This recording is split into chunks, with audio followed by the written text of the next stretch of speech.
Hay noches que destrozan tu vida en segundos.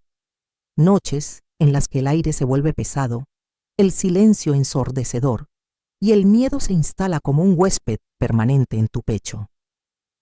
Aquella fue una de esas noches. La última noche en la que todavía creía conocer a mi hijo. Era invierno, un invierno cruel, de esos que congelan los huesos y el alma. La calefacción ronroneaba suavemente en la sala y yo estaba sentada en el sofá, tejiendo una bufanda azul para mi nieto, azul como el cielo que tanto le gustaba mirar, azul como la inocencia que yo todavía creía intacta en esta casa. Entonces llegaron los golpes. No fueron golpes normales. No fue el llamado amable de un vecino, ni el cartero con un paquete olvidado. Fueron golpes secos, autoritarios, amenazantes. Golpes que dicen, abre ahora, o derribamos la puerta. Me levanté con el corazón en la garganta. Mis manos temblaban cuando dejé las agujas de tejer sobre la mesita. ¿Quién podría ser a esta hora? ¿Qué querían de nosotros? Caminé hacia la puerta con pasos vacilantes. Cada metro parecía una eternidad. Y cuando finalmente abrí, el frío de la noche me golpeó el rostro con tanta violencia como la imagen que se plantó frente a mí. Dos policías de uniforme, serios, inmóviles, con las manos cerca de sus armas. ¿Es usted la señora Martínez?, preguntó el más alto, con una voz tan fría como el hielo que cubría la acera. Asentí sin palabras. Mi garganta estaba cerrada. No podía hablar. Buscamos a su hijo, Mateo Martínez. ¿Está en casa? Mateo. Mi hijo. Mi único hijo. El niño que crié sola después de que su padre nos abandonara. El hombre que construyó esta casa con sus propias manos. El padre de mi nieto. El amor de mi vida. ¿Por qué lo buscaban? ¿Qué había hecho? Yo no sé dónde está. Mentí instintivamente, aunque no sabía por qué mentía. Algo dentro de mí, un instinto maternal visceral, me empujó a protegerlo antes de entender de qué. Salió hace horas, no ha vuelto. Los policías intercambiaron miradas. El más bajo sacó una libreta y anotó algo. ¿Podemos pasar?, preguntó el primero. No era una pregunta. Era una orden envuelta en cortesía. Abrí la puerta más ancho y ellos entraron con pasos pesados, calculados. Sus botas resonaban contra el piso de madera como martillos sobre un ataúd. Mis piernas apenas me sostenían. Quería preguntarles qué estaba pasando, pero tenía miedo de la respuesta. Revisaron la sala, la cocina, el baño. Subieron al segundo piso. Escuché sus pasos sobre mi cabeza, firmes, invasivos. Abrieron puertas, revisaron armarios, levantaron colchones y luego bajaron. ¿Tienes sótano?, preguntó el más alto. Mi corazón se detuvo. El sótano. Hacía meses que no bajaba al sótano. Mateo me había pedido que no lo hiciera. Dijo que estaba ordenando herramientas, que había cajas viejas, polvo, desorden. No bajes, mamá. Te vas a lastimar. Me había dicho con esa sonrisa cálida que siempre me derretía el corazón. Yo obedecí, porque confiaba en él, porque era mi hijo. Sí, tenemos sótano, murmuré señalando la puerta al final del pasillo. Pero está cerrado. Mateo tiene la llave. Ábralo, ordenó el policía. No tengo la llave, repetí, y esta vez mi voz tembló. Se la llevó él. El más bajo sacó una herramienta metálica de su cinturón. Sin decir palabra, caminó hacia la puerta del sótano y forzó la cerradura. El sonido del metal cediendo resonó en mis oídos como el crujir de huesos. La puerta se abrió lentamente, revelando una escalera de madera que descendía hacia la oscuridad. Un olor extraño subió desde abajo. Un olor dulzón, pesado, nauseabundo, como fruta podrida mezclada con algo metálico. Los policías bajaron primero. Yo me quedé arriba, paralizada, aferrándome al marco de la puerta. No quería bajar. Algo en mi interior gritaba que no lo hiciera, que diera la vuelta, que saliera corriendo de esa casa y nunca volviera, pero soy su madre. Y las madres no huyen, así que bajé. Cada escalón crujía bajo mis pies, como si protestara por llevarme hacia el horror. La luz del sótano parpadeó cuando uno de los policías encontró el interruptor. Una bombilla desnuda iluminó el espacio con una luz amarillenta, enfermiza. Y entonces lo vi. No fue inmediato. Al principio mi cerebro se negó a procesar lo que mis ojos veían. Fue como si la realidad se fragmentara en pedazos y cayera lentamente, uno tras otro, hasta formar una imagen que nunca podría borrar. Había una mesa en el centro del sótano, una mesa que yo no recordaba. Sobre ella, herramientas, no herramientas de carpintería, no las herramientas de un hombre honesto que construye casas. Había cuerdas manchadas, había cuchillos oxidados, había trapos sucios, botellas de cloro, guantes de látex desechados en el suelo. Y en la esquina, cubierta por una lona negra, había una forma humana. Uno de los policías se acercó, levantó la lona con cuidado, y yo vi. No voy a describirte lo que vi, porque hay cosas que no deben ser nombradas. Hay imágenes que no merecen palabras. Basta con decir que en ese momento mi mundo colapsó. Mis rodillas cedieron. Caí al suelo. Un grito salió de mi garganta, pero no sonó como mi voz. Sonó como el aullido de un animal herido, desgarrado, roto. Los policías me levantaron. Uno de ellos hablaba por radio, pero yo no escuchaba las palabras. Solo ruido, solo estática, solo el eco de mi propia respiración entrecortada. «Señora, necesitamos que suba», dijo alguien. Pero yo no podía moverme. Estaba clavada en ese sótano mirando la lona, mirando las herramientas, mirando las manchas en el suelo. Mi hijo, mi Mateo, ¿qué habías hecho? Subieron conmigo a la fuerza. Me sentaron en el sofá. Alguien me puso una manta sobre los hombros. Alguien me trajo agua. Pero yo no bebí. No podía tragar. No podía respirar. ¿Cuántas veces había preparado el desayuno en esta cocina sin saber lo que pasaba bajo mis pies? ¿Cuántas veces había dormido tranquila mientras aquello estaba ahí abajo? Entonces escuché la puerta principal abrirse. Y ahí estaba él. Mateo, mi hijo, con su chaqueta negra, con su sonrisa cansada, con las llaves tintineando en su mano. «Mamá, ¿qué pasa?», preguntó mirando a los policías. «¿Quiénes son?». No terminó la frase, porque uno de los oficiales ya lo tenía contra la pared, esposándolo, leyéndole sus derechos con voz mecánica. Mateo me miró, y en sus ojos vi algo que nunca había visto antes. Miedo, pero no miedo a ser atrapado. Miedo a que yo supiera. Antes de continuar, cuéntame en los comentarios, ¿de qué país nos estás viendo? Esto ayuda mucho a mantener viva esta comunidad.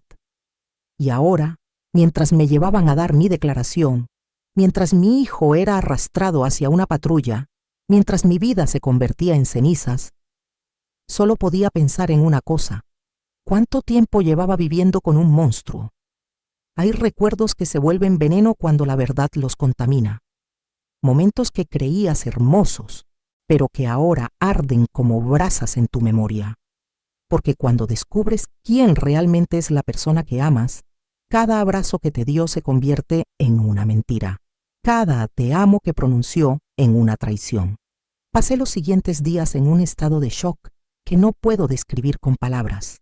No comía, no dormía, apenas respiraba.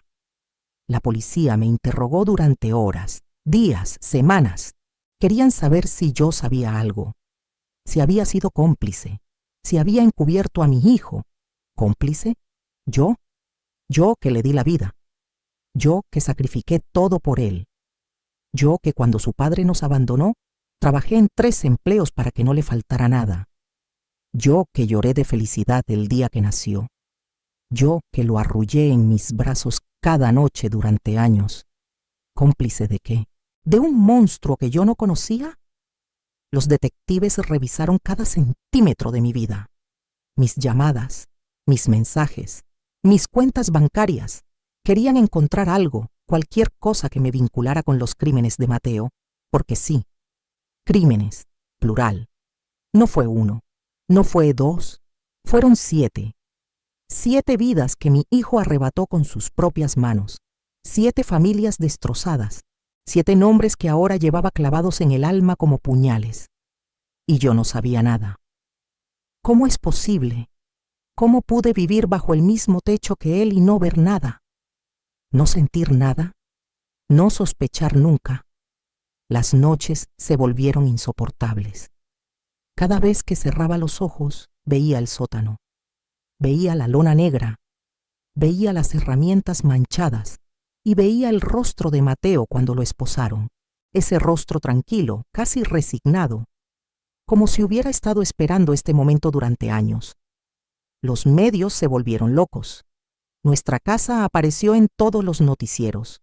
Fotógrafos acampaban frente a la puerta. Periodistas gritaban preguntas cada vez que intentaba salir.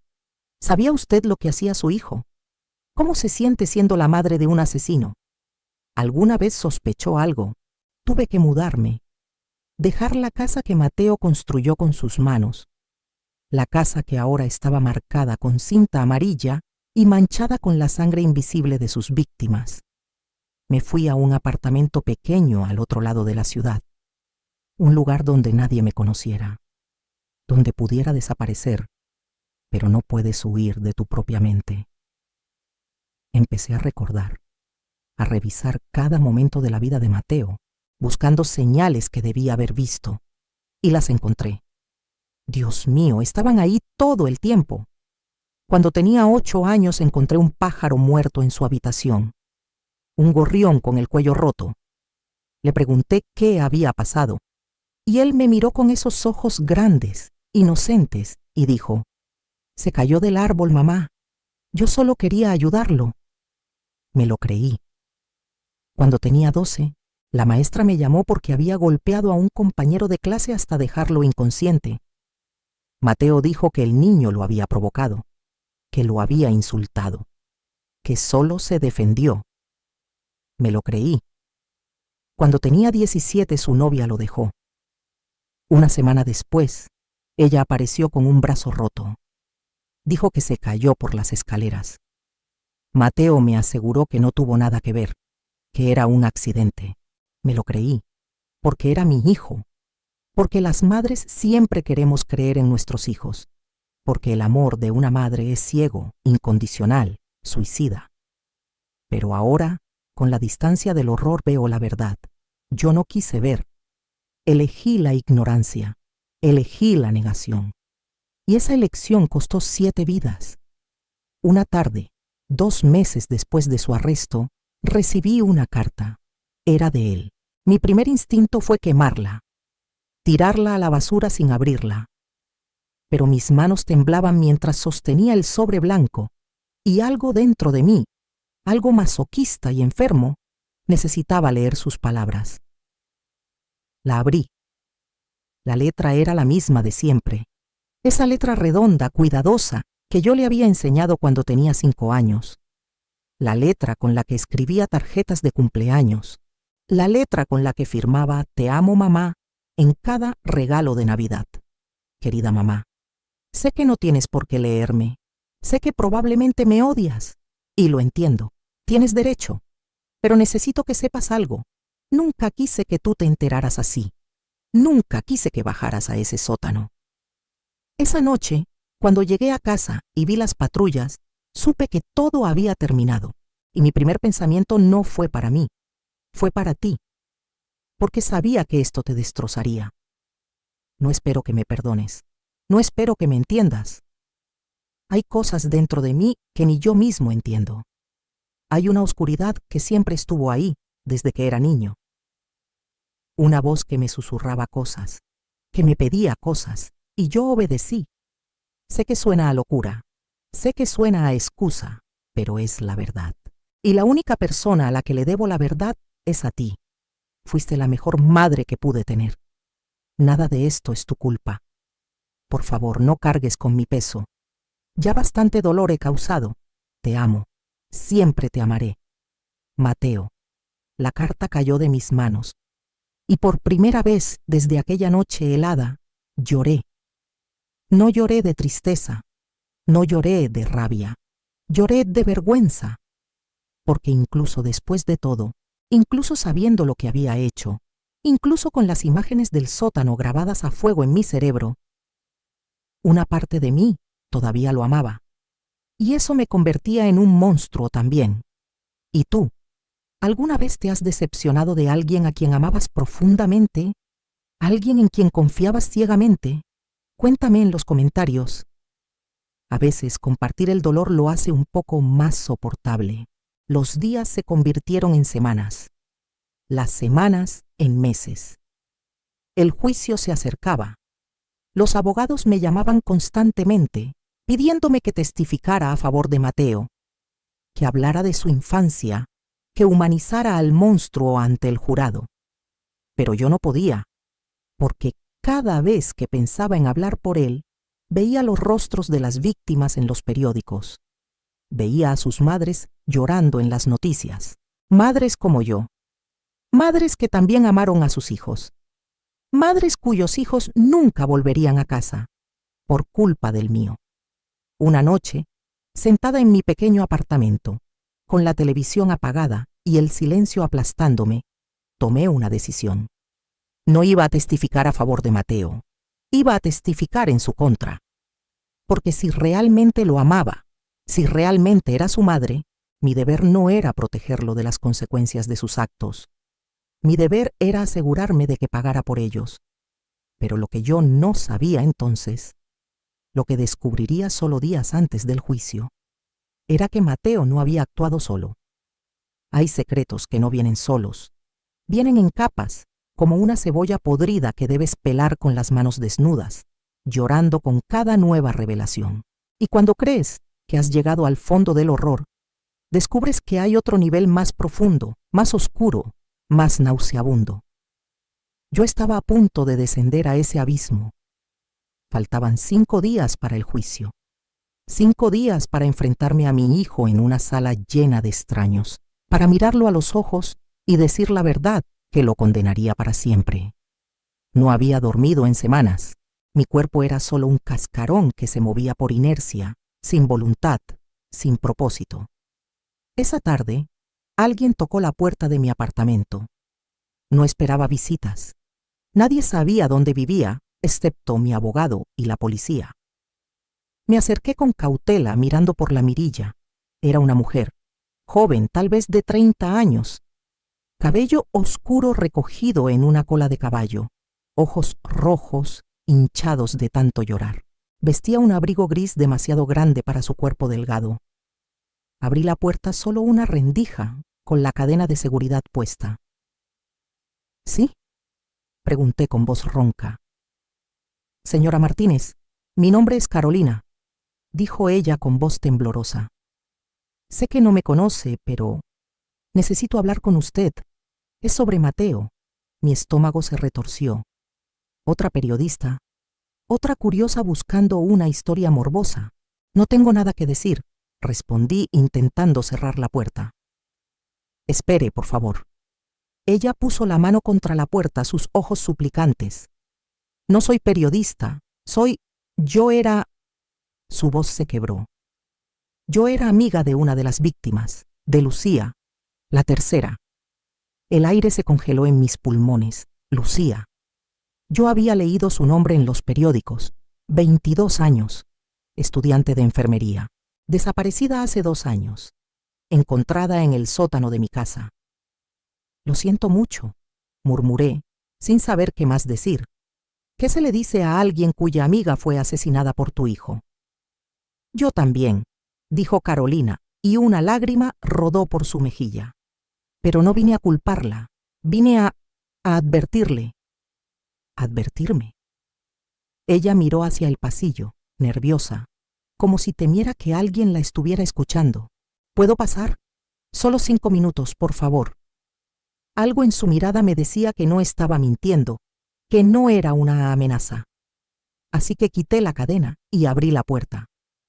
Carolina entró rápidamente, como un animal asustado buscando refugio.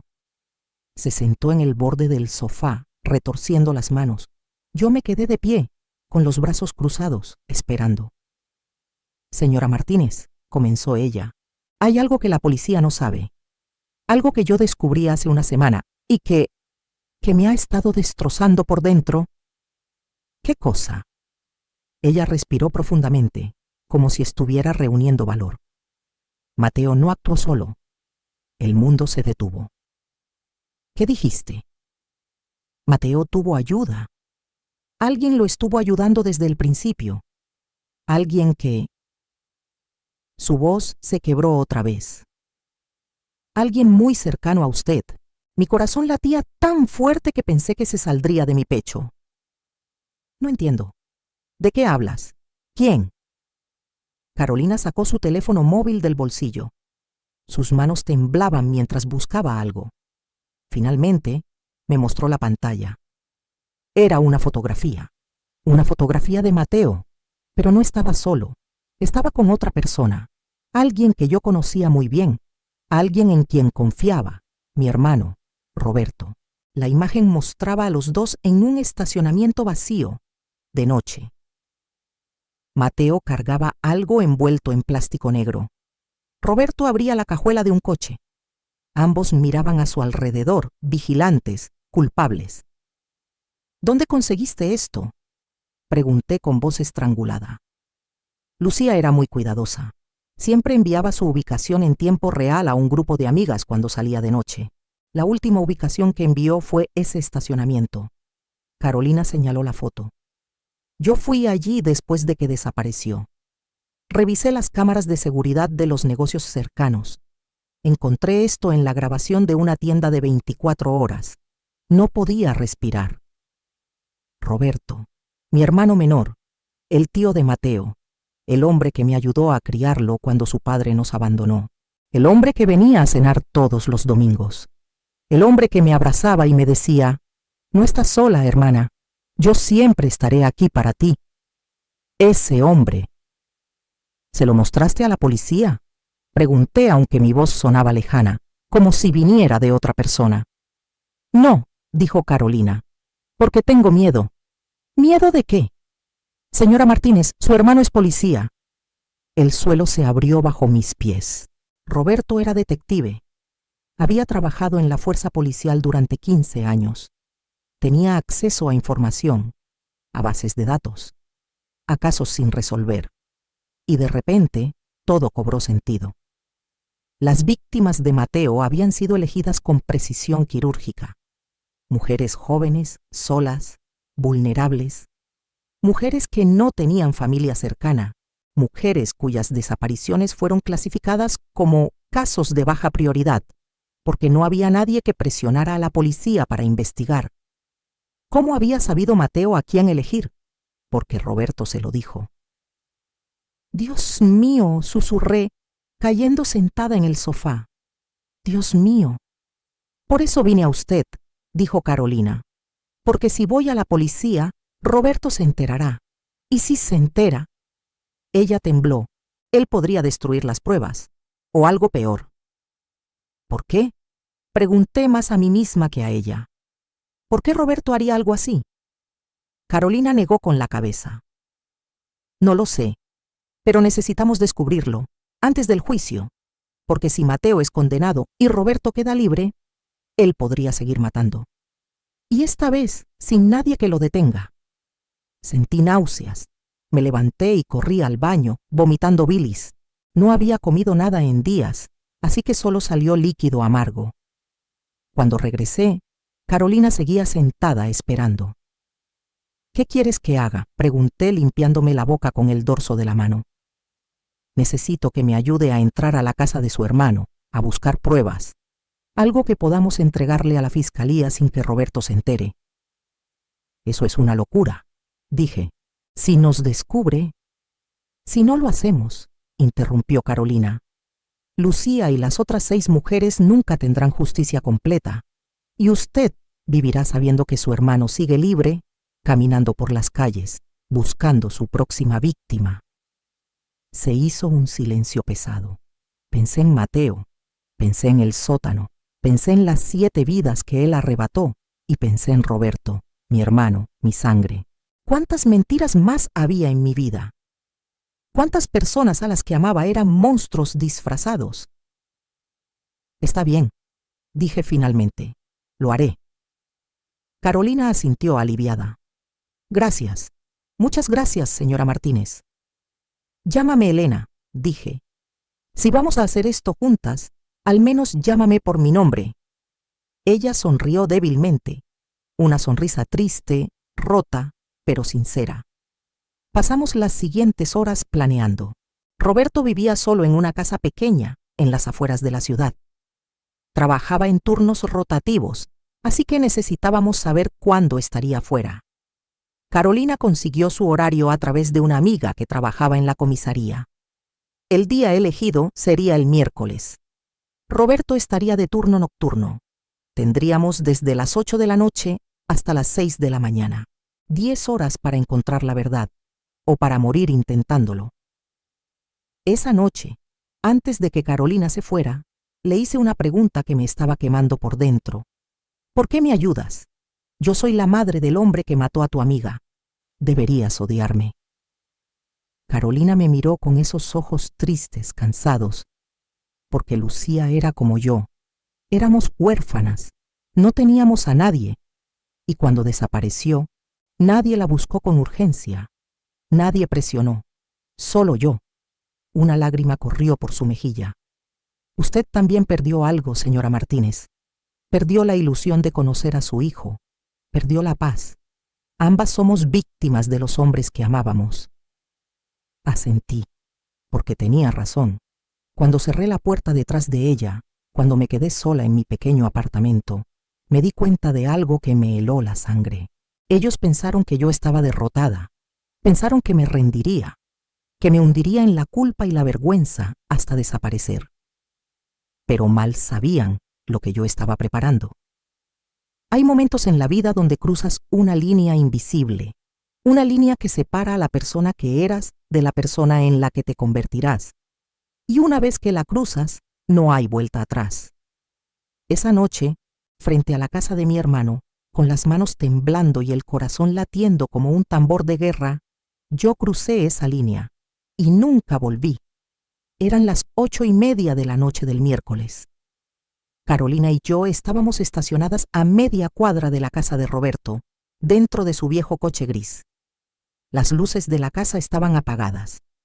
Su patrulla no estaba en la entrada. Según el horario, debía estar en la comisaría hasta las 6 de la mañana. Teníamos tiempo, pero cada segundo se sentía como una eternidad. ¿Está lista?, preguntó Carolina mirándome con esos ojos que habían visto demasiado dolor. No, no estaba lista. Nunca estaría lista para esto.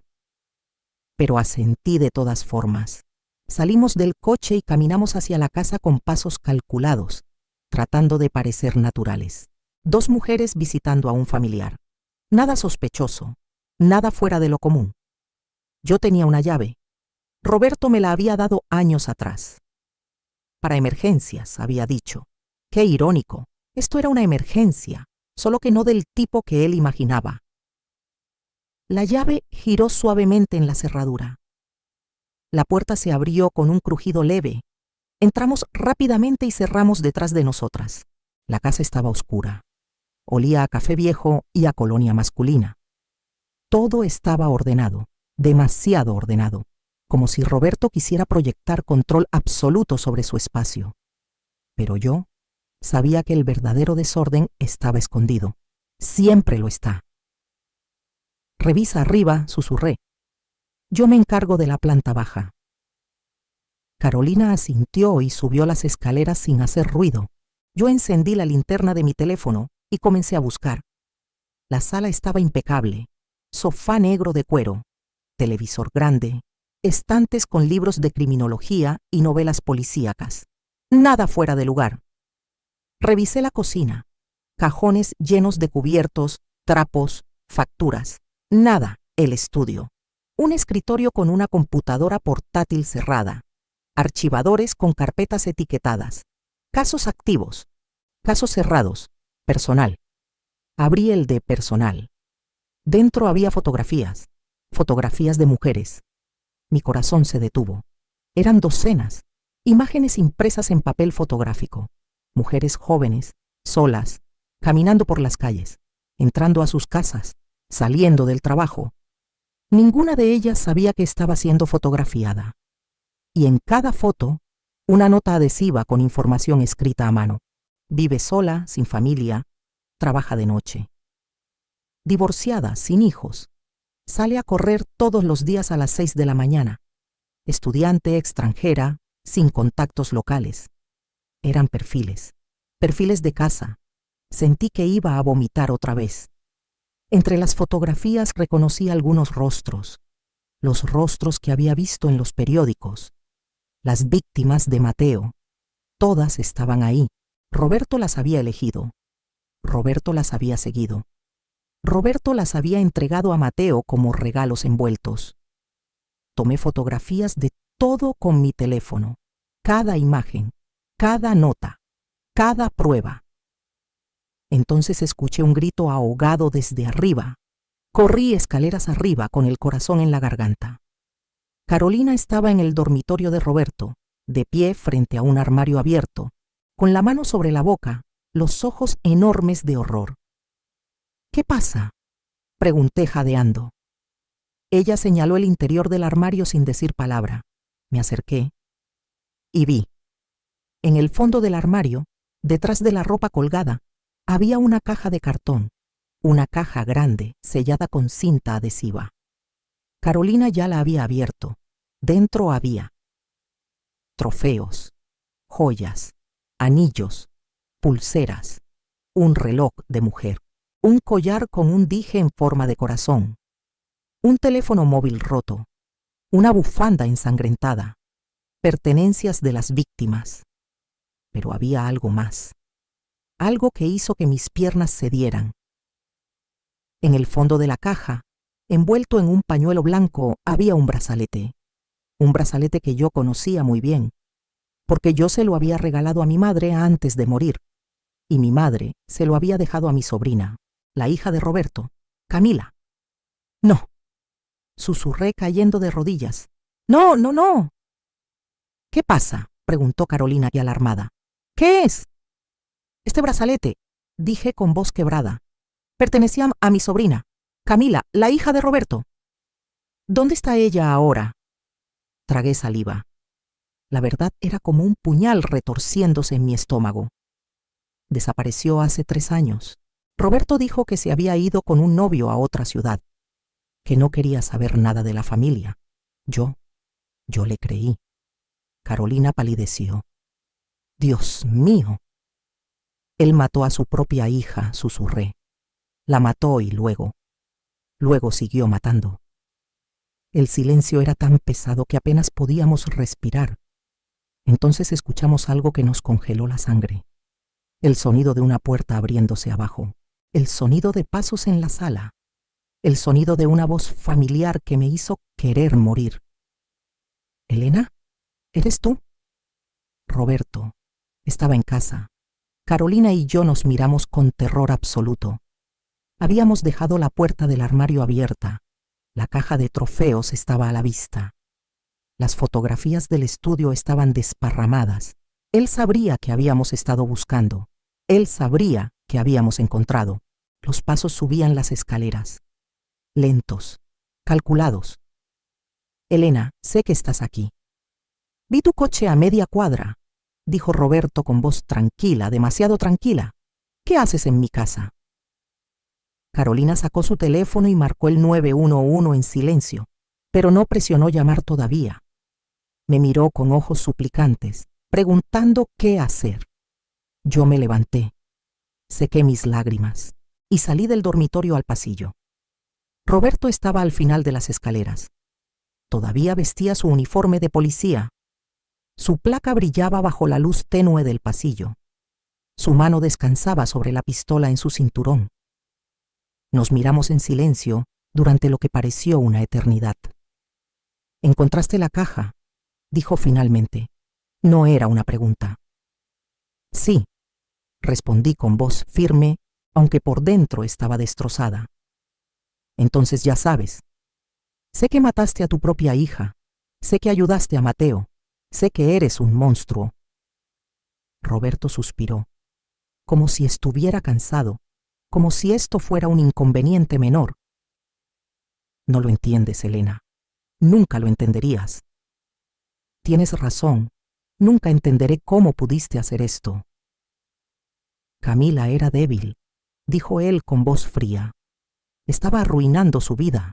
Drogas, hombres abusivos, embarazos no deseados. Era una vergüenza para la familia. Hice lo que tenía que hacer. ¿Y las otras? Grité. Lucía, ¿las otras 6 mujeres? ¿Qué excusa tienes para ellas? No necesito excusas, dijo Roberto dando un paso hacia mí. Yo limpiaba las calles, eliminaba a las que nadie echaría de menos. Mateo me lo agradeció. Me dijo que yo le daba propósito. Ustedes son demonios, dije retrocediendo. No, hermana, dijo él con una sonrisa fría. Somos realistas. Entonces su mano se movió hacia su pistola y Carolina gritó desde el dormitorio: «¡Ya llamé a la policía! ¡Vienen en camino!». Roberto se detuvo. Sus ojos se movieron entre Carolina y yo, calculando, evaluando. Y entonces hizo algo que nunca olvidaré. Sonrió. «Perfecto», dijo. «Entonces será en defensa propia». Y sacó su arma. Todo pasó en cámara lenta. Vi el cañón apuntándome. Vi su dedo en el gatillo. Vi mi muerte acercándose. Pero entonces Carolina salió corriendo del dormitorio, gritando, arrojándole la caja de trofeos. Los objetos volaron por el aire. El brazalete de Camila rebotó contra la pared. Roberto giró hacia ella, apuntándole ahora, y yo aproveché. Corrí hacia él y lo empujé con todas mis fuerzas. Ambos caímos por las escaleras, rodando, golpeándonos, gritando. Aterrizamos en el suelo de la sala. Yo sobre él. Su pistola había salido volando, deslizándose bajo el sofá. Roberto me golpeó en la cara. Sentí el sabor metálico de la sangre en mi boca, pero yo no solté. Me aferré a él como una madre se aferra a su último aliento. «¡No vas a salir de esta!», grité. «¡No esta vez!». Y entonces escuchamos las sirenas de la policía real, de la policía que no estaba corrompida, de la policía que venía a arrestar a uno de los suyos. Roberto me empujó y trató de correr hacia la puerta trasera. Pero Carolina ya estaba allí, bloqueándola, sosteniendo la caja de trofeos como evidencia. Se acabó. «Roberto», dijo ella con voz temblorosa pero firme. Las puertas fueron derribadas. Entraron 5 oficiales, armas en alto, gritando órdenes. Roberto levantó las manos lentamente. Su rostro no mostraba arrepentimiento, solo resignación. Lo esposaron. Lo sacaron arrastrando. Y mientras lo llevaban, mientras las luces rojas y azules iluminaban su casa como un escenario del infierno, él me miró una última vez y susurró: «Mateo te va a odiar por esto». Pero en aquel mismo día, mientras veía a mi hermano ser arrestado, mientras sostenía el brazalete de mi sobrina contra mi pecho, mientras lloraba por todas las mujeres que no pude salvar, decidí que la venganza sería inevitable, porque Mateo todavía creía que yo testificaría a su favor. Mal sabía él lo que yo tenía preparado para el juicio. Hay palabras que no se pueden deshacer, palabras que, una vez pronunciadas, cambian el destino de las personas para siempre.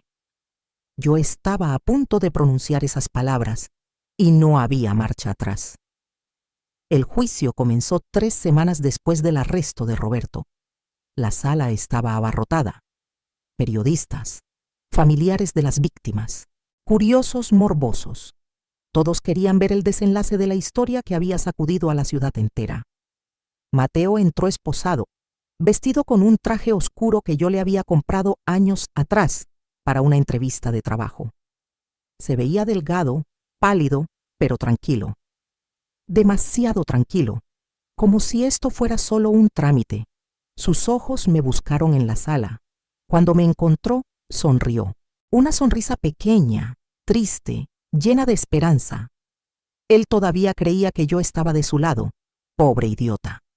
La fiscal era una mujer de unos 40 años, cabello corto, mirada afilada como un bisturí. Se llamaba doctora Méndez. Había revisado cada detalle del caso. Había visto las fotografías. Había leído los informes forenses. Y cuando me reuní con ella días antes del juicio, le mostré todo lo que Carolina y yo habíamos encontrado en la casa de Roberto. «Esto cambia todo», había dicho la doctora Méndez, sosteniendo las fotografías de los perfiles de víctimas. «Con esto, podemos demostrar premeditación, conspiración y asesinato en primer grado. Ambos irán a prisión de por vida». «Bien», había dicho yo, «es lo que merecen». Ahora, sentada en la sala del tribunal, esperando mi turno para testificar, sentía el peso de lo que estaba por hacer. Iba a traicionar a mi hijo. Iba a enterrar el último vestigio de amor maternal que quedaba en mí. Pero también iba a darles paz a las familias de las víctimas. Y eso valía más que cualquier lazo de sangre. «Llamamos a la señora Elena Martínez al estrado», anunció la doctora Méndez. Me levanté con piernas temblorosas. Caminé hacia el frente de la sala. Sentí todas las miradas clavadas en mí. Sentí especialmente la mirada de Mateo. Podía sentir su confusión, su esperanza, su confianza ciega en que yo lo salvaría. Juré decir la verdad. Y me senté. La doctora Méndez se acercó con una carpeta en las manos. «Señora Martínez, usted es la madre del acusado, Mateo Martínez, ¿correcto?» «Sí», respondí con voz clara. «Y vivía con él en la casa donde se encontraron los cuerpos de 7 mujeres». «Sí». «¿Sabía usted lo que su hijo estaba haciendo en el sótano?» Mateo se inclinó hacia adelante en su silla, esperando mi respuesta. Su abogado también me miraba con atención. «No», dije. «No sabía nada hasta la noche en que la policía llegó». Mateo exhaló, aliviado, pero yo no había terminado. «Sin embargo», continué, «debí haberlo sabido». El abogado defensor se puso de pie. «Objeción. La testigo está especulando». «Denegada», dijo el juez. «Continúe, señora Martínez». Respiré profundamente. Debí haberlo sabido porque las señales estaban ahí desde que era niño. Mateo siempre tuvo una fascinación con el dolor, con el control, con la muerte. Yo lo ignoré porque era mi hijo y no quería ver la verdad. La sala murmuró. El abogado defensor me fulminó con la mirada. Mateo me miraba con incredulidad creciente. La doctora Méndez continuó. ¿Puede describir algunas de esas señales? Cuando tenía 8 años, mató a un pájaro con sus propias manos. Cuando tenía 12, golpeó a un compañero hasta dejarlo inconsciente. Cuando tenía 17, su novia apareció con un brazo roto después de que él la amenazara. «Eso no es cierto», gritó Mateo desde su asiento. «Mamá, ¿qué estás haciendo?»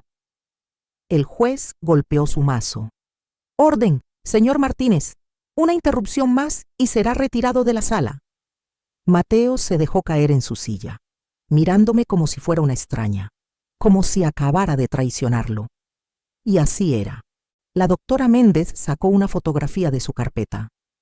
La reconocí inmediatamente. Era una de las fotos que encontramos en la casa de Roberto. Una foto de Lucía, caminando sola por la calle de noche, con una nota adhesiva que decía: «Vive sola, sin familia». Señora Martínez, ¿reconoce esta fotografía? Sí.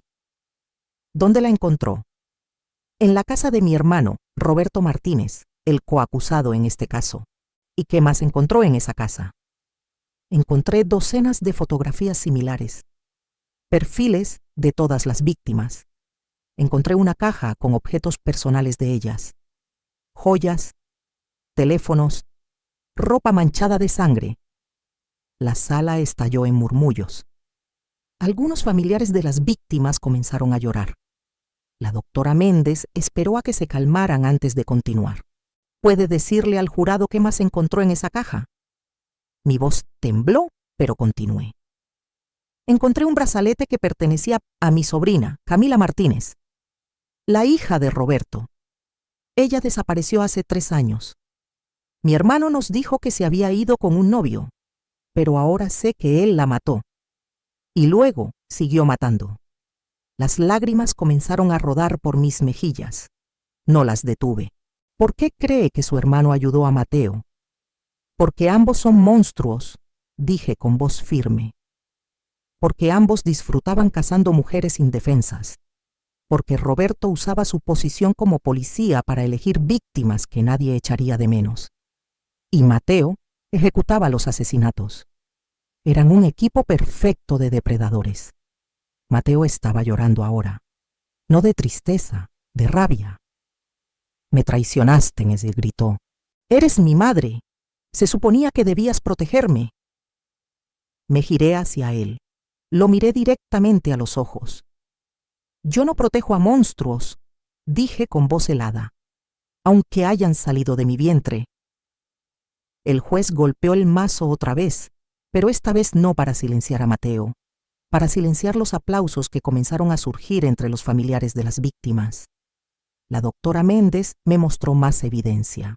Mensajes de texto entre Mateo y Roberto, coordinando los secuestros. Fotografías del sótano, herramientas, todo. Y yo confirmé cada pieza. Porque eso era mi venganza. No era violenta, no era impulsiva, era metódica, era estratégica, era devastadora. Era usar la verdad como un arma más poderosa que cualquier cuchillo. Después de 3 horas de testimonio, la doctora Méndez finalmente dijo: «No tengo más preguntas, su señoría». El abogado defensor se levantó para el contrainterrogatorio. Me miró con desprecio. «Señora Martínez, ¿no es cierto que usted está testificando contra su hijo porque está resentida? ¿Porque se siente culpable de no haber detenido los crímenes?» «Estoy testificando porque es lo correcto», respondí. «Y sí, me siento culpable. Me sentiré culpable el resto de mi vida. Pero esa culpa no cambia los hechos. Mi hijo y mi hermano son asesinos y merecen pagar por lo que hicieron». «¿Cuánto le pagó la fiscalía por este testimonio?» «Nada. Yo no necesito dinero para decir la verdad». «¿No está usted buscando atención? ¿15 minutos de fama?» Me reí. Una risa amarga, rota. ¿Fama? Señor, yo perdí todo. Perdí a mi hijo, perdí a mi hermano, perdí mi casa, perdí mi paz, perdí mi identidad.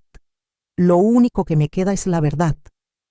Y esa verdad es que las 7 mujeres que murieron merecían vivir más que los hombres que las mataron. El abogado no tuvo más preguntas. Cuando bajé del estrado, caminé hacia la salida sin mirar atrás. Pero escuché la voz de Mateo, gritando mi nombre, suplicándome que lo mirara. No lo hice, porque en ese momento él dejó de ser mi hijo. Se convirtió en lo que siempre fue, un asesino. Y yo me convertí en lo que necesitaba ser, su verdugo. Afuera de la sala, Carolina me esperaba. Me abrazó sin decir palabra. Y yo lloré en sus brazos. Lloré por todo lo que había perdido, por todo lo que nunca podría recuperar. Pero también sentí algo nuevo, algo extraño, algo parecido a la paz. Aquella noche, después de que los medios publicaran mi testimonio, después de que el país entero conociera mi historia, recibí cientos de mensajes. Mensajes de madres que también habían descubierto verdades horribles sobre sus hijos. Mensajes de víctimas que nunca habían sido creídas. Mensajes de personas que me llamaban heroína. Pero yo no era una heroína. Era solo una madre rota que eligió la justicia sobre la sangre. Y al día siguiente, cuando el jurado deliberara, nada volvería a ser como antes. Hay silencios que pesan más que las palabras. Silencios que se clavan en el pecho como agujas invisibles, robando el aire, paralizando el tiempo. El silencio de una sala de tribunal esperando un veredicto es uno de esos. Es el silencio antes de que se decida quién merece vivir en libertad y quién merece pudrirse en una celda. Yo estaba sentada en la última fila, con Carolina a mi lado. Habían pasado 2 días desde mi testimonio, 2 días en los que el jurado deliberó detrás de puertas cerradas, revisando cada prueba, cada fotografía, cada palabra que yo había pronunciado. 2 días en los que no pude dormir, porque una parte de mí, una parte pequeña y maldita, todavía se preguntaba si había hecho lo correcto, si una madre tenía derecho a destruir a su propio hijo, incluso si ese hijo era un monstruo. Pero luego recordaba los rostros en las fotografías, las 7 mujeres que nunca volverían a casa, y sabía que sí, que había hecho lo correcto, aunque me destrozara por dentro.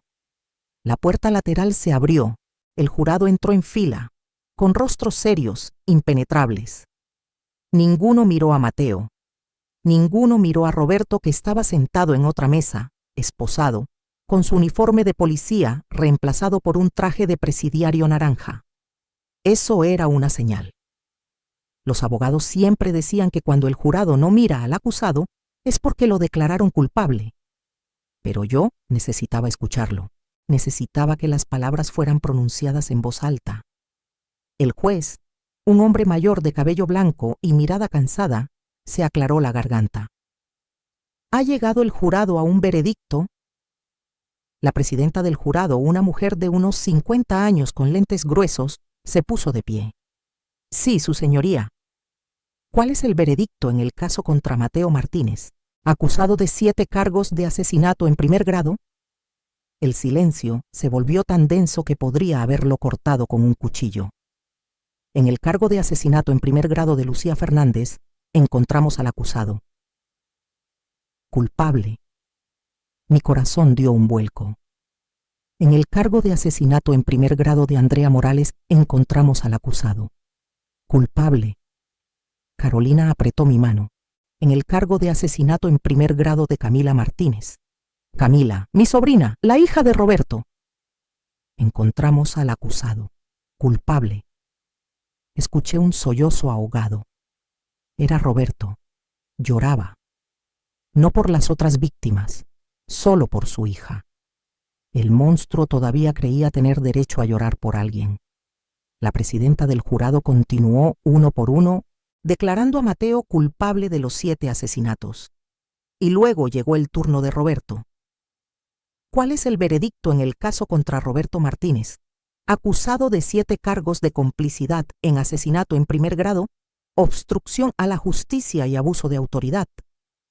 En todos los cargos encontramos al acusado, culpable. La sala estalló.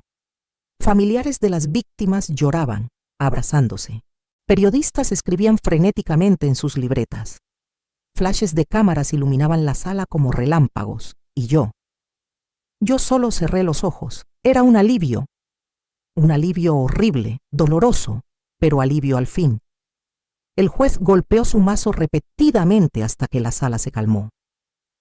El tribunal procederá a la sentencia en 2 semanas. Mientras tanto, ambos acusados permanecerán bajo custodia sin derecho a fianza. Se levanta la sesión. Mateo fue levantado de su silla por 2 guardias. Pero antes de que lo sacaran, se giró hacia mí. Sus ojos estaban rojos, hinchados de lágrimas y rabia. «Espero que estés feliz», gritó. «Espero que esto te traiga paz, porque a mí me quitaste todo». Yo me puse de pie. Lo miré directamente. «Tú te quitaste todo a ti mismo», dije con voz firme. «Yo solo me aseguré de que pagaras por ello. Eres una traidora, una mala madre. Te odio». «Lo sé», respondí, «y viviré con eso. Pero las 7 mujeres que mataste también eran hijas, también tenían madres que las amaban. Y ellas merecen justicia más que tú mereces mi amor». Mateo intentó abalanzarse sobre mí, pero los guardias lo sujetaron. Lo arrastraron fuera de la sala, gritando, maldiciendo, escupiendo veneno. Y yo permanecí de pie, inmóvil, viendo cómo mi hijo desaparecía por última vez. Afuera del tribunal, los periodistas me rodearon como buitres, micrófonos en mi cara, cámaras cegándome, preguntas disparadas como balas. ¿Cómo se siente después del veredicto? ¿Alguna vez podrá perdonar a su hijo? ¿Qué mensaje tiene para otras madres en situaciones similares? Carolina intentó abrirse paso entre la multitud, protegiéndome, pero eran demasiados. Entonces alguien más apareció. La doctora Méndez, la fiscal. Se colocó frente a mí, levantando las manos. Por favor, respeten su privacidad. La señora Martínez no dará declaraciones en este momento. Pero yo puse una mano en su hombro. Está bien, dije. Quiero decir algo. La doctora Méndez me miró con sorpresa, pero asintió y se hizo a un lado. Respiré profundamente, miré a las cámaras y hablé. No soy una heroína, no soy valiente, soy solo una madre que falló, que no vio las señales, que no protegió a las personas que mi hijo lastimó, y viviré con esa culpa hasta el día que muera. Hice una pausa. Las lágrimas comenzaron a rodar por mis mejillas, pero continué. Pero si mi historia puede enseñar algo, es esto. El amor no justifica el silencio. El amor no justifica encubrir el mal. A veces, la mejor forma de amar a alguien es dejar que enfrente las consecuencias de sus actos. Mi voz se quebró, pero seguí hablando. A las familias de las víctimas les pido perdón. Sé que mi perdón no significa nada. Sé que no devuelve a sus hijas, a sus hermanas, a sus amigas. Pero quiero que sepan que también soy una víctima. No del mismo modo que ustedes, pero lo soy. Y que haré lo posible por honrar la memoria de sus seres queridos viviendo con la verdad, no con mentiras cómodas. Un reportero levantó su micrófono. ¿Alguna vez volverá a visitar a su hijo en prisión? La pregunta me golpeó como un puñetazo. Pensé en Mateo, en el bebé que sostuve en mis brazos hace 32 años, en el niño que me llamaba mami, con voz dulce, en el joven que me abrazaba cuando tenía miedo, y luego pensé en el hombre que construyó una cámara de tortura bajo mi casa, que asesinó a 7 mujeres, que nunca mostró arrepentimiento. No, dije finalmente, nunca volveré a verlo, porque el hijo que yo amaba murió hace mucho tiempo. El hombre que está en prisión es un extraño, y yo no visito a extraños. 2 semanas después, llegó la sentencia. Mateo recibió 7 cadenas perpetuas consecutivas, sin posibilidad de libertad condicional. Moriría en prisión. Eso estaba garantizado. Roberto recibió la misma sentencia. Ambos fueron enviados a prisiones de máxima seguridad, en estados diferentes. Nunca volverían a verse. Nunca volverían a conspirar. Nunca volverían a hacer daño a nadie. La justicia, fría e implacable, había triunfado. Pero la verdadera venganza no fue el veredicto, no fue la sentencia, no fueron las cadenas perpetuas. La verdadera venganza fue otra cosa. Fue la carta que encontré en mi buzón 3 días después de la sentencia. Una carta de Mateo, escrita desde la prisión. La abrí con manos temblorosas. Mamá, sé que dijiste que nunca me visitarías, y lo entiendo. Pero necesito que sepas algo. En la prisión, todos conocen mi historia, todos saben lo que hice, y todos saben que mi propia madre testificó contra mí. Me odian, los guardias me odian, los otros presos me odian, me golpean, me escupen, me llaman monstruo. Y lo peor de todo es que tienen razón, porque si mi propia madre no pudo amarme, entonces es cierto, soy imperdonable. Cada noche me acuesto en esta celda fría y pienso en todo lo que te hice pasar, en cómo destruí tu vida, en cómo arruiné todo lo que tocaba, y me doy cuenta de que tú tenías razón. Yo no merezco tu amor, no merezco perdón, no merezco nada más que esto. Espero que encuentres paz, mamá, porque yo nunca la encontraré. Mateo. Doblé la carta lentamente, la guardé en un sobre y la puse en una caja junto con todas las otras cosas que alguna vez pertenecieron a mi hijo, y luego cerré la caja y la guardé en el fondo de un armario, y nunca volví a abrirla, porque esa era mi venganza perfecta. No fue matarlo, fue hacer que viviera sabiendo que incluso su propia madre lo abandonó, que viviera con la culpa, el odio, el rechazo, durante décadas. que viviera en un infierno de su propia creación sin escape, sin consuelo, sin amor, y que supiera cada maldito día que él mismo se lo buscó. Esa fue mi justicia, esa fue mi venganza, y fue devastadora. Hay dolores que nunca sanan completamente. Son como heridas que cierran, pero dejan cicatrices profundas. Cicatrices que duelen cuando llueve, cuando hace frío, cuando el recuerdo te toma por sorpresa en medio de la noche. Yo llevo esas cicatrices. Las llevaré hasta el día en que muera, pero aprendí a vivir con ellas. Pasaron 2 años desde el juicio, 2 años desde que vi a Mateo por última vez, 2 años desde que pronuncié las palabras que lo condenaron. Y en ese tiempo tuve que reconstruirme desde cero, porque la mujer que era antes de aquella noche helada murió. Murió junto con la ilusión de que conocía a mi hijo. Murió junto con la ingenuidad de creer que el amor maternal lo puede todo. Murió junto con la Elena que tejía bufandas azules mientras su hijo torturaba mujeres en el sótano. Esa Elena ya no existe. La mujer que soy ahora es otra. Es más dura, más triste, pero también más fuerte, más real, más honesta. Después del juicio, tuve que cambiar mi nombre legalmente. Elena Martínez se convirtió en Elena Rivas, el apellido de soltera de mi madre. No podía seguir cargando con el apellido que compartía con 2 asesinos. Me mudé a otra ciudad. Un lugar pequeño, tranquilo, donde nadie me conociera, donde pudiera caminar por las calles sin que me reconocieran, donde pudiera comprar pan sin que la panadera me mirara con lástima o con desprecio. Encontré trabajo en una biblioteca, un lugar silencioso, lleno de libros y pocas preguntas. Me rodeé de historias que no eran la mía, de mundos donde los monstruos eran ficción y los finales felices existían, pero por las noches, cuando cerraba la puerta de mi pequeño apartamento, cuando me quedaba sola con mis pensamientos, la realidad me alcanzaba y lloraba. Lloraba por las 7 mujeres que no pude salvar. Lloraba por Camila, mi sobrina, que confió en su padre y fue traicionada de la peor manera. Lloraba por la madre que fui, ciega y tonta. Lloraba por el hijo que creí tener y que nunca existió. Pero también lloraba por mí, por la mujer que perdió todo, que sacrificó su propia sangre en el altar de la justicia, que eligió el camino más difícil porque era el correcto, y lentamente, entre lágrimas y pesadillas, comencé a sanar.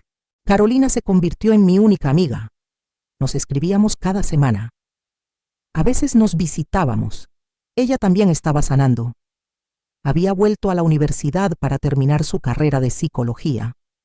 Quería ayudar a otras víctimas, a otras personas rotas como nosotras. ¿Sabes qué he aprendido?, me dijo una tarde, mientras tomábamos café en mi pequeña cocina.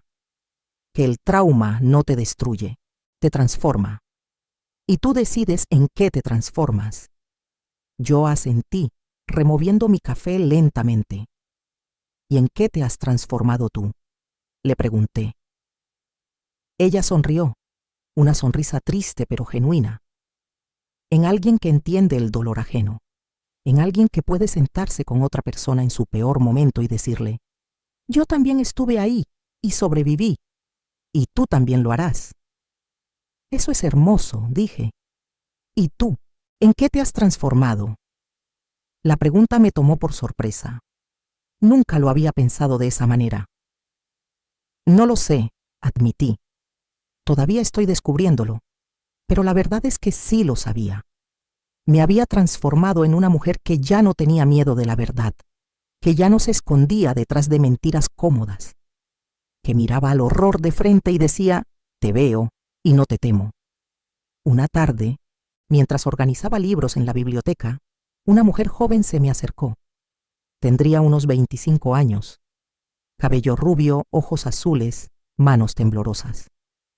Disculpe, dijo con voz suave. ¿Usted es Elena Rivas? Mi corazón se aceleró. Nadie me había reconocido en 2 años. Sí, respondí con cautela. Yo soy Daniela, la hermana de Andrea. Andrea Morales, Andrea, la segunda víctima de Mateo. La sala pareció encogerse. El aire se volvió denso. Dios mío, susurré. Lo siento tanto. Daniela negó con la cabeza, con lágrimas en los ojos. No, no. No vine a culparla. Vine a agradecerle. ¿Agradecerme? Sí, porque usted hizo lo que muchas madres no habrían tenido el valor de hacer. Usted eligió a las víctimas sobre su propio hijo. Eligió la verdad sobre la comodidad. Y gracias a usted, mi hermana finalmente descansa en paz. Y nosotros pudimos cerrar ese capítulo. Las lágrimas comenzaron a rodar por mis mejillas. Yo no sé qué decir. Daniela me tomó las manos. No tiene que decir nada. Solo quería que supiera que para nosotros, para las familias de las víctimas, usted no es la madre de un asesino. Usted es la mujer que nos dio justicia. Y eso significa todo. Me abrazó. Y yo la abracé de vuelta. Y lloramos juntas en medio de los estantes de libros, dos mujeres rotas por el mismo monstruo, pero unidas por la misma búsqueda de paz. Esa noche, sentada en mi apartamento, pensé en todo lo que había pasado, en el camino que había recorrido, en la mujer que fui y en la mujer que me convertí, y me di cuenta de algo importante. El perdón no siempre es necesario para seguir adelante. Yo nunca perdonaré a Mateo, nunca perdonaré a Roberto, nunca perdonaré el daño que causaron, las vidas que destruyeron, el dolor que sembraron. Pero tampoco necesito perdonarlos para vivir, porque el perdón es para ellos, no para mí. Yo no necesito perdonar. Yo necesito soltar, y eso es diferente. Soltar no significa olvidar. Significa dejar de cargar con el peso del pasado. Significa aceptar que lo que pasó, pasó y que no puedo cambiarlo. Significa construir una vida nueva sobre las ruinas de la anterior. Y eso es exactamente lo que hice. Hoy, 3 años después de aquella noche helada, trabajo como voluntaria en un centro de ayuda para víctimas de violencia. Ayudo a mujeres que están escapando de relaciones abusivas, a madres que descubrieron verdades horribles sobre sus hijos, a familias rotas que buscan reconstruirse. Les digo mi historia, no para glorificarme, no para buscar lástima, sino para mostrarles que es posible sobrevivir a lo imposible, que es posible elegir el camino correcto incluso cuando ese camino te destroza. Carolina terminó su carrera y ahora trabaja conmigo. Juntas hemos ayudado a decenas de mujeres a encontrar su voz, a encontrar su fuerza, a encontrar su camino hacia la sanación. Y cada vez que veo a una de ellas dar el primer paso hacia su libertad, siento que las 7 mujeres que Mateo mató no murieron en vano, porque su memoria vive en cada vida que salvamos, en cada mujer que encuentra el valor de denunciar, en cada madre que elige la verdad sobre el silencio cómplice. A veces todavía pienso en Mateo. Me pregunto cómo está, si se arrepiente, si piensa en mí. Pero luego recuerdo que ya no es mi responsabilidad.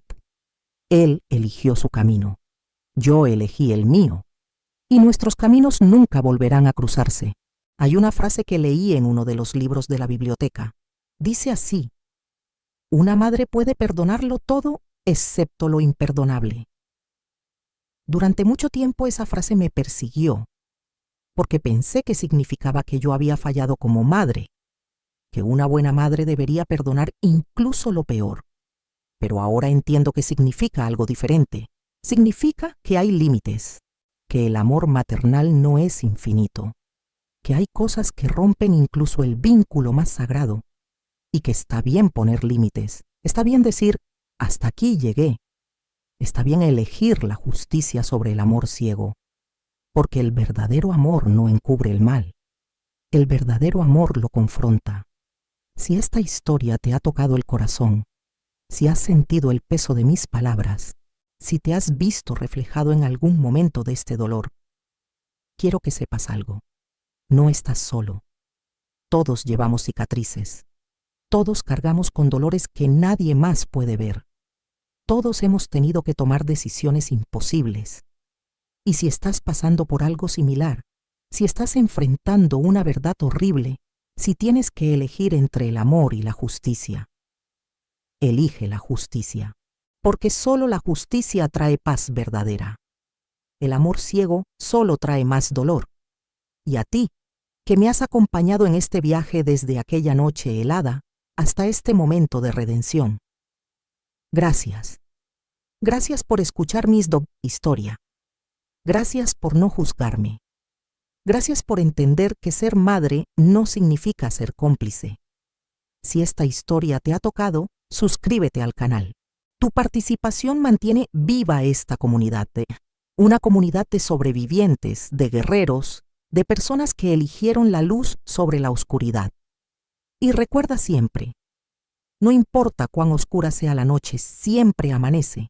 Y cuando amanece, tienes la oportunidad de comenzar de nuevo, de ser alguien diferente, de construir una vida que valga la pena vivir. Yo soy Elena Rivas. Fui la madre de un asesino, pero ahora soy la mujer que eligió la verdad.